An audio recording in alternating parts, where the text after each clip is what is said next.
प्रिय विद्यार्थियों नमस्कार। आज का आपका टॉपिक है करेक्ट फॉर्म ऑफ वर्ब, जो आपके सिलेबस में मार्क्स 4 नंबर का आता है। ठीक है बेटा, इसके बारे में आज आप पढ़ोगे। प्रेजेंट इंडेफिनिट टेंस की वर्ब के बारे में पढ़ोगे आप। पहले सबसे पहले बात आती है प्रेजेंट इंडेफिनिट। प्रेजेंट टेंस क्या होता है? प्रेजेंट टेंस का मतलब होता है जो वर्तमान समय में हम जो भी कार्य करते हैं, हो रहे हैं या हो चुके हैं, वो सब किस में आते हैं? प्रेजेंट इंडेफिनिट में। प्रेजेंट माने वर्तमान, इंडेफिनिट का अर्थ होता है अनिश्चित, जिसमें समय की कोई निश्चितता नहीं होती है। अनिश्चित समय रहता है, कोई पता नहीं कोई कार्य कब से हो रहा है। तो इसके बारे में आज आप पढ़ेंगे प्रेजेंट इंडेफिनिट। प्रेजेंट इंडेफिनिट का अगर रिज्यूम की बात करें तो इसका रिज्यूम है do oblique does plus MB1 या MB1 plus S oblique ES या केवल MB1।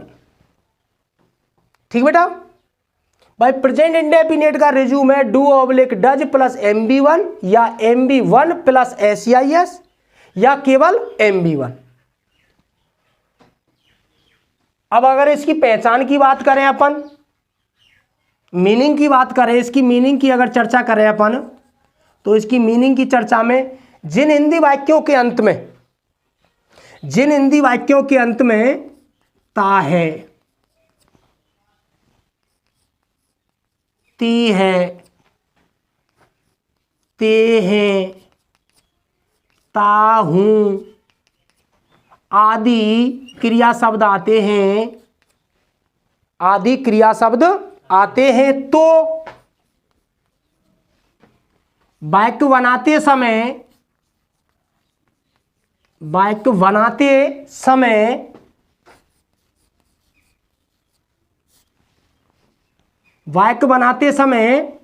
साधारण वाक्य में एक वचन कर्ता होने पर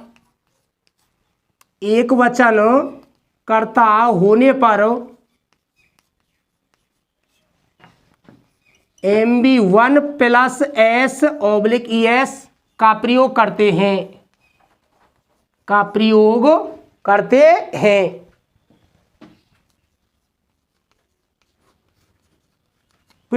हैं, जबकि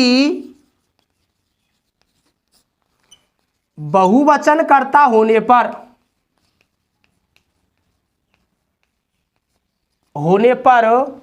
केवल MB1 का प्रयोग करते हैं।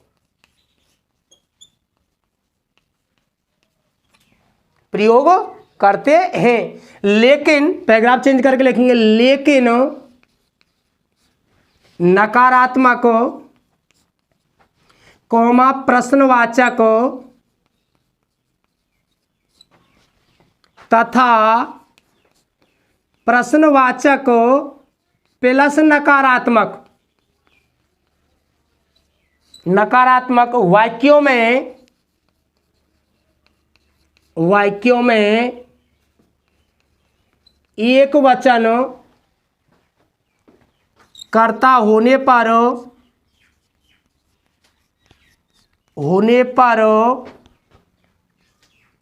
डज तथा बहुवचन कर्ता होने पर डू का प्रयोग करते हैं।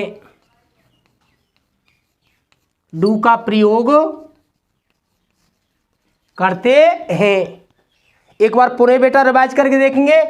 प्रेजेंट इंडेफिनिट जिसका रिज्यूम है do oblique does plus MB1 या MB1 प्लस SEIS या MB1। पूरा रिज्यूम हुआ बेटा ये इसका। चर्चा करते हैं मीनिंग की, इसकी पहचान की।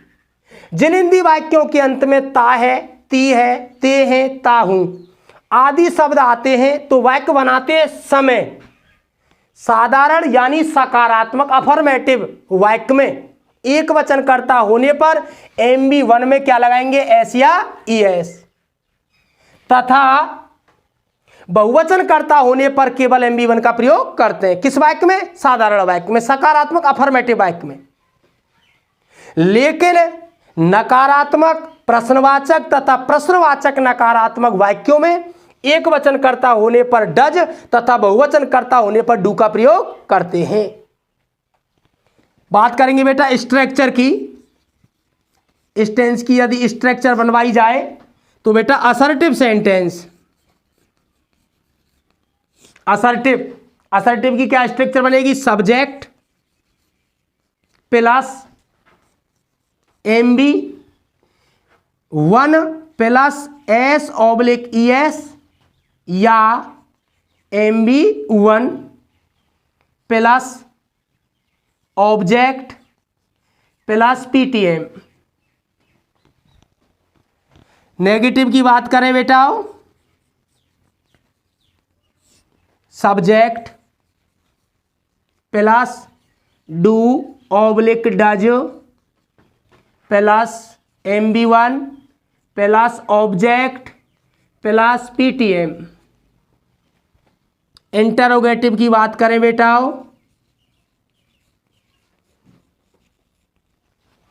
WH word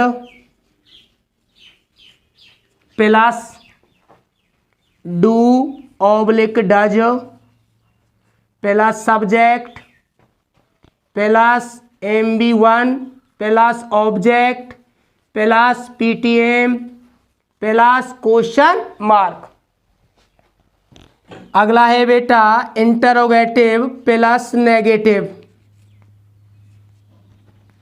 WH word plus do does plus subject plus not plus MB1 plus object plus PTM plus question mark. Structure है बेटा असर्टिव वाक्य की, subject plus MB1 plus SEIS या MB1 plus object plus PTM। PTM बोले तो बेटा adverb, place adverb, time adverb, manner adverb, जिनका स्थान क्या होता है, पहले प्लेस आता है, फिर टाइम एडवर्ब आता है, फिर मैनर एडवर्ब आता है। मैनर बोलूँ तो तरीका, कार्य करने का ढंग या शैली। क्लियर बेटा, क्योंकि बेटा सब साधारण वाक्य में आपको पूर्व में बताया गया, साधारण वाक्य में सहायक क्रिया होती नहीं है, केवल क्या होती है, मेन वर्ब। जब कर्ता एक वचन होगा तो मेन वर्ब में SEIS लगेगा फर्स्ट फॉर्म में, और जब कर्ता बहुवचन होगा तो मेन वर्ब की केवल फर्स्ट फॉर्म का प्रयोग करते हैं। नेगेटिव वाक्य की बेटा स्ट्रक्चर की चर्चा करें तो subject plus do does plus MB1। Clear लिखा हुआ है, जहां डू डज लगेगा वहां मेन वर्ब की कौन सी फॉर्म का प्रयोग करते हैं बेटा, फर्स्ट फॉर्म का। जब कर्ता एक वचन होगा तो क्लियर लिखा हुआ है, एक वचन कर्ता के साथ डज का प्रयोग करेंगे, बहुवचन कर्ता के साथ डू का प्रयोग करेंगे। दैट्स ऑल बेटा। सब्जेक्ट प्लस डू/डज प्लस चीज रह गई एक नॉट, नेगेटिव में नॉट रह गया बेटा, प्लस नॉट। भाई नेगेटिव का वाक्य नकारात्मक नॉट छोड़ेगा। Subject plus do does plus not plus MB1 plus object plus PTM। Interrogative की बात करेंगे बेटा, WH वर्ड।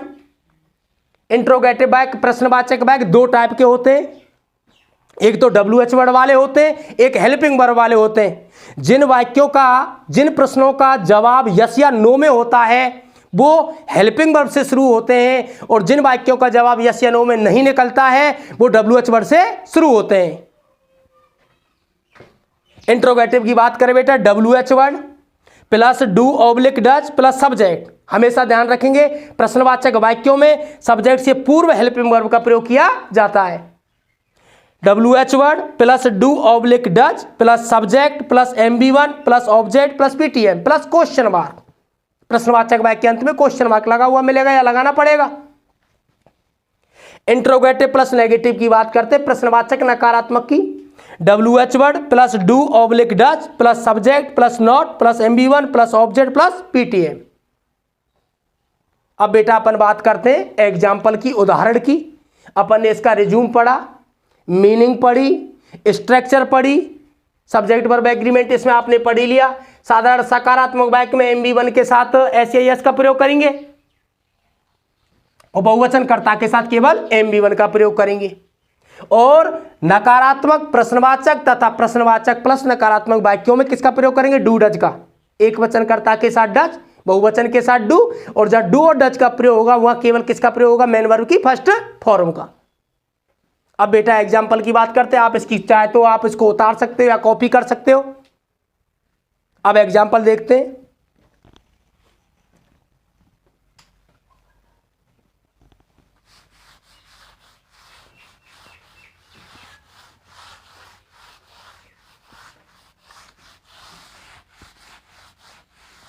एग्जाम्पल के तौर पर बेटा आप देखेंगे, पहले आप हिंदी से अंग्रेजी बनाएंगे, उसके बाद आपको सब वो correct form of the verb का टॉपिक कराया जाएगा, जो इसके साथ साथ दोनों चीज़ें कराई जा रही है, tens plus correct form of the verb, जो आपके कोर्स में कितने अंक का जुड़ा हुआ है? 4 नंबर का। एग्जाम्पल देखेंगे आप पहले। सबसे पहले एग्जाम्पल की बात करते हैं। प्रेजेंट इंडेफिनिट टेंस चल रहा है। मोहन रोजाना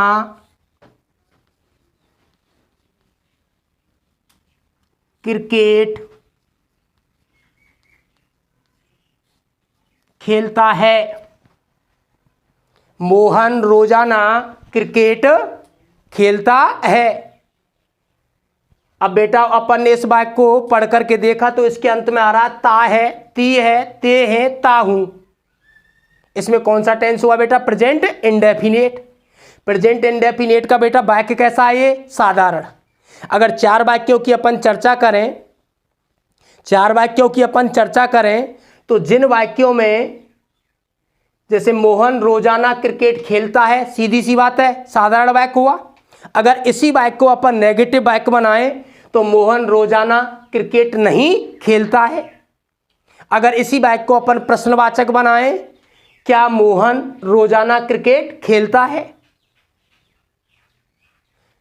मोहन रोजाना क्रिकेट कब खेलता है? अब मैंने आपको प्रश्नवाचक 2 प्रकार के वाक्य बताए। जिन वाक्यों का जवाब यस या नो में दिया जाता है वो तो हेल्पिंग वर्ब से शुरू होते हैं, और जिन वाक्यों का जवाब यस या नो में नहीं निकलता है वो WH वर्ड से शुरू होते हैं। एक सीधी सी पहचान बताऊं, यदि किसी हिंदी वाक्य का प्रारंभ क्या शब्द से होता है तो वो उसका जवाब यस या नो में दिया जा सकता है, वो कहलाएगा हेल्पिंग वर्ब से शुरू होने वाला। और जिन वाक्यों के अंत में क्वेश्चन मार्क लगा हुआ है और क्या से शुरू नहीं हो रहे हैं वो कहलाते हैं WH वर्ड वाले वाक्य। प्रश्नवाचक नेगेटिव की बात करें तो बेटा नहीं शब्द भी जुड़ा मिलेगा और प्रश्नवाचक चिन्ह भी लगा हुआ मिलेगा। क्या मोहन रोजाना क्रिकेट नहीं खेलता है? मोहन रोजाना क्रिकेट कब नहीं खेलता है?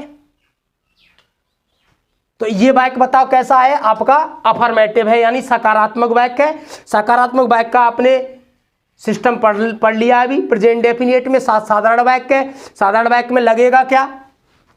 कर्ता की बात करें, कर्ता सबसे पहले लो सब्जेक्ट MB1 प्लस SEIS या MB1 plus object plus PTM। कर्ता की बात करें, मोहन रोजाना क्रिकेट खेलता है। क्रिकेट खेलता है, कौन खेलता है बेटाओ? बोलो बेटाओ, कौन खेलता है? मोहन खेलता है।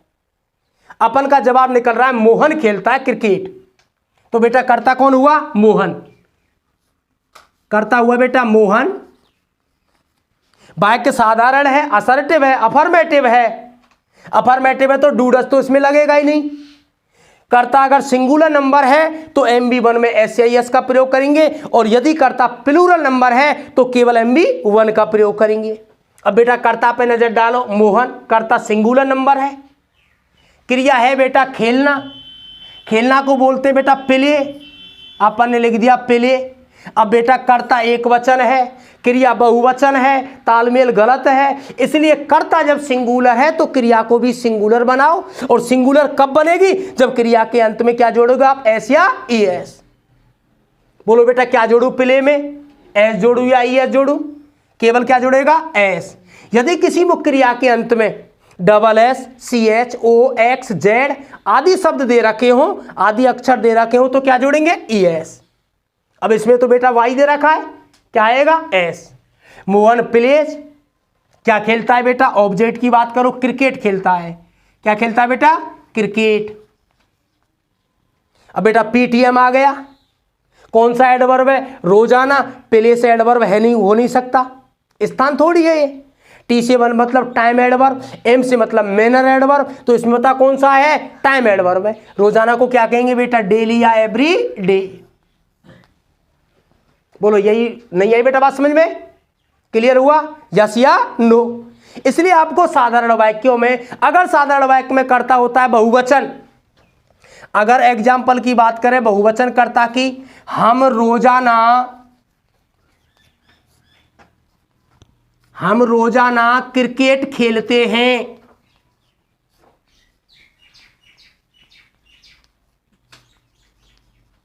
हम रोजाना क्रिकेट खेलते हैं, ये वाक्य भी असर्टिव है। कर्ता बोलो कौन है बेटा, हम कहें तो बेटा क्या आ गया, वी। हेल्पिंग वर्ब लगेगी नहीं, केवल मेन वर्ब लगेगी। मेन वर्ब है खेलना, खेलना है प्ले।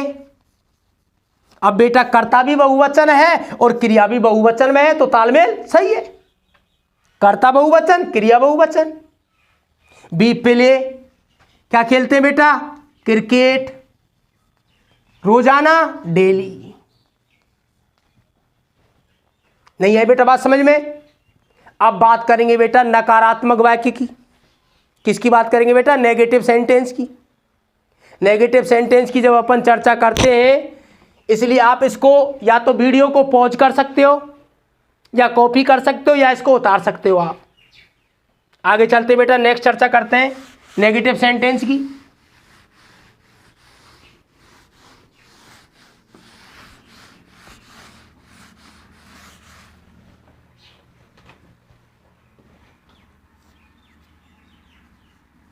राधा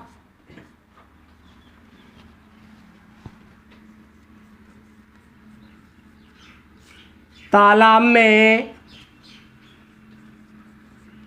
नहीं तैरती है। राधा तालाब में नहीं तैरती है। तो बताओ बेटा वाक्य कैसा है, नेगेटिव है, नहीं शब्द आ गया। हिंदी के सेंटेंस में नहीं शब्द की वृद्धि मिलेगी। पहचानती है, प्रेजेंट इंडेफिनिट। वाक्य नेगेटिव है, नेगेटिव वाक्य में किसका प्रयोग करेंगे बेटा, डू डज प्लस MB1। कर्ता एक वचन होने पर डज प्लस MB1, कर्ता बहुवचन होने पर do plus MB1। That's all. कर्ता की चर्चा करेंगे राधा। बोलो बेटा कर्ता एक वचन या बहुवचन, एक वचन। कर्ता पर गौर करो, कर्ता सिंगुलर नंबर है तो वर्ब भी सिंगुलर नंबर की ही लगेगी। सिंगुलर नंबर की हेल्पिंग वर्ब क्या है, डज। प्लस में बेटा क्या लगेगा, डज के साथ क्या लगेगा बेटा, नॉट। क्रिया लो तैरना, MB1। डू डज के साथ हमेशा MB1 का प्रयोग करेंगे। MB1 आएगी स्विम, तैरना कहेंगे स्विम। तालाब में, इन पॉन्ड, पूल, कुछ भी कह सकते हो। क्लियर हो बेटा। Radha does not swim in pond. अब नंबर बेटा किसका आ गया, अब नंबर आ गया बेटा प्रश्नवाचक वाक्य का।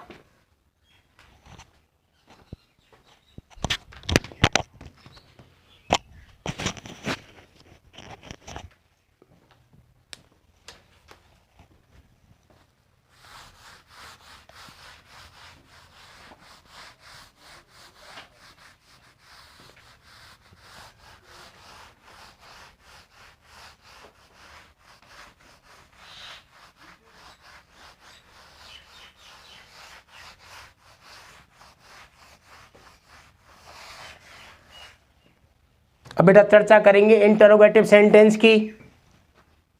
इंटरोगेटिव सेंटेंस के एग्जाम्पल।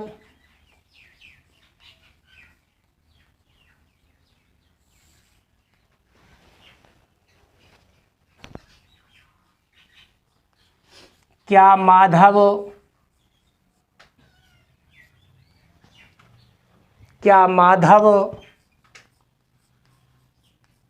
रोजाना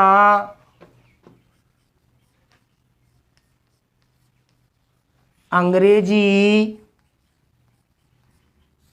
पढ़ता है? क्या माधव रोजाना अंग्रेजी पढ़ता है? वह विद्यालय कब जाता है? अब बेटा प्रश्नवाचक वाक्य की बात करें, दो टाइप का होता है। जिन प्रश्नों का जवाब यस या नो में निकलता है वो हेल्पिंग वर्ब से शुरू किए जाते हैं, और जिन प्रश्नों का जवाब यस या नो में नहीं निकलता है वो WH वर्ड से शुरू किए जाते हैं। क्या माधव रोजाना अंग्रेजी पढ़ता है? बताओ इसका जवाब यस या नो में निकलता है या नहीं निकलता है? निकलता है बेटा। क्या माधव रोजाना अंग्रेजी पढ़ता है? यस, या तो हाँ या तो ना। तो WH वर्ड वाला हुआ क्या हेल्पिंग वर्ब वाला? हेल्पिंग वर्ब वाला। हेल्पिंग वर्ब से बनेगा। हेल्पिंग वर्ब कर्ता के आधार पर हेल्पिंग वर्ब का प्रयोग होगा। करता है बेटा माधव, तो माधव के अनुसार माधव सिंगुलर नंबर है, सिंगुलर नंबर की हेल्पिंग वर्ब क्या लगाएंगे बेटा? डज। करता आ गया बेटा माधव। क्रिया लो बेटा पढ़ना, रीड। डज के साथ MB1 का प्रयोग होगा, जबकि रीड की तीनों फॉर्म एक जैसी हैं, लेकिन यहां डज के साथ रीड आ रहा है तो रीड को कौन सी फॉर्म माना जाएगा? V1। क्या पढ़ता है बेटा? अंग्रेजी, इंग्लिश। रोजाना को बेटा डेली। और बेटा क्या लग गया? Question mark. वह विद्यालय कब जाता है? इस प्रश्न का जवाब अपन यस या नो में नहीं दे सकते हैं, क्वेश्चन मार्क लगा हुआ है, इसलिए ये वाक्य कौन सा कहलाएगा? इंटरोगेटिव। और इंटरोगेटिव भी कौन सा कहलाएगा? WH वर्ड वाला। अब इसमें वह विद्यालय कब जाता है, वृद्धि देखो WH वर्ड कौन सा है? कब जाता है। कब को बेटा अंग्रेजी में क्या कहेंगे बेटा? व्हेन। करता है बेटा वह विद्यालय कब जाता है? वह पुल्लिंग है, मैस्कुलाइन जेंडर है बेटा, तो बेटा इसके साथ एक वचन है, क्या लगेगा? डज। करता आ गया ही। जाना को कहेंगे बेटा गो, डज के साथ MB1 गो। गो क्रिया के साथ बेटा गति हो रही है, टू प्रीपोजिशन लग गया टू, क्या रह गया बेटा? विद्यालय, स्कूल। Question mark. अगर बेटा अपन चर्चा करें इंटरोगेटिव नेगेटिव की, इंटरोगेटिव प्लस नेगेटिव की अगर अपन चर्चा करें तो बताओ इसकी स्ट्रक्चर क्या बनेगी? WH word plus do oblique does plus subject plus not plus MB1 plus object plus PTM plus question mark. इनमें से मान लीजिए इसी वाक्य को आप उठाकर ले सकते हो। क्या माधव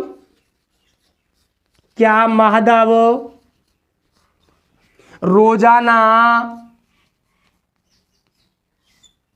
अंग्रेजी नहीं पढ़ता है? नहीं पढ़ता है।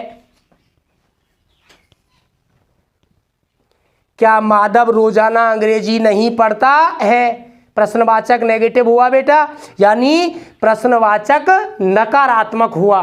प्रश्नवाचक नकारात्मक हुआ तो इसका सूत्र अभी आपने पढ़ा है। अब बताओ इसका जवाब भी यस या नो में है, इसलिए बेटा ये भी कैसा है? हेल्पिंग वर्ब से शुरू होने वाला है। माधव के साथ बताओ किसका प्रयोग करेंगे? डज। करता आ गया बेटा माधव। क्या लग गया बेटा? नहीं, नॉट का लगेगा सब्जेक्ट के बाद, नॉट। पढ़ना को कहेंगे बेटा रीड, इंग्लिश। और बेटा रोजाना को क्या कहेंगे बेटा? डेली। Question mark. आप रीड क्रिया की जगह स्टडी भी क्रिया का प्रयोग कर सकते हो, अध्ययन करना। क्लियर बेटा? अब बेटा ये तो आपका हुआ हिंदी से इंग्लिश का ट्रांसलेशन बनाना। अब आप पढ़ोगे correct form of the verb के adverb. Correct form of the verb किस टाइप से भरनी आपको पड़ती है, पेपर में किस टाइप से आती है। इसमें correct form of the verb का टॉपिक 4 नंबर का है। आपके कोर्स में 4 नंबर का टॉपिक जुड़ा हुआ है, जिस पर आधारित प्रश्न पत्र में 8 क्वेश्चंस आएंगे, 8 प्रश्न आएंगे। ऑब्जेक्ट आएंगे, उनमें एबीसी तो नहीं लिखा हुआ आएगा, ब्लैंक दिया हुआ आएगा, लेकिन क्वेश्चन में ए नंबर क्वेश्चन जो होगा correct form of the verb का, उसमें कितने सीरियल आएंगे, कितने प्रश्न आएंगे बेटा, 8 आएंगे। 1 2 3 4 5 6 7 8। इस टाइप से आपको उसमें वर्ब का प्रयोग करना है। उसके लिए अपन को जरूरत पड़ेगी आइडेंटिफाइंग वर्ड्सों की, कि ऐसे कौन कौन से शब्द हैं जो प्रेजेंट इंडेफिनिट को शो करते हैं, प्रेजेंट इंडेफिनिट के बारे में बतलाते हैं। प्रेजेंट इंडेफिनिट के आधार पर ही उनकी वर्ब का प्रयोग किया जाएगा। आइए बेटा देखते हैं। आप वीडियो को पॉज करके देख सकते हो, कॉपी कर सकते हो, या फिर उसका उतार कर सकते हो, रिटर्न कर सकते हो। आगे चलते हैं बेटा, आइडेंटिफाइंग वर्ड्सों के बारे में पढ़ेंगे।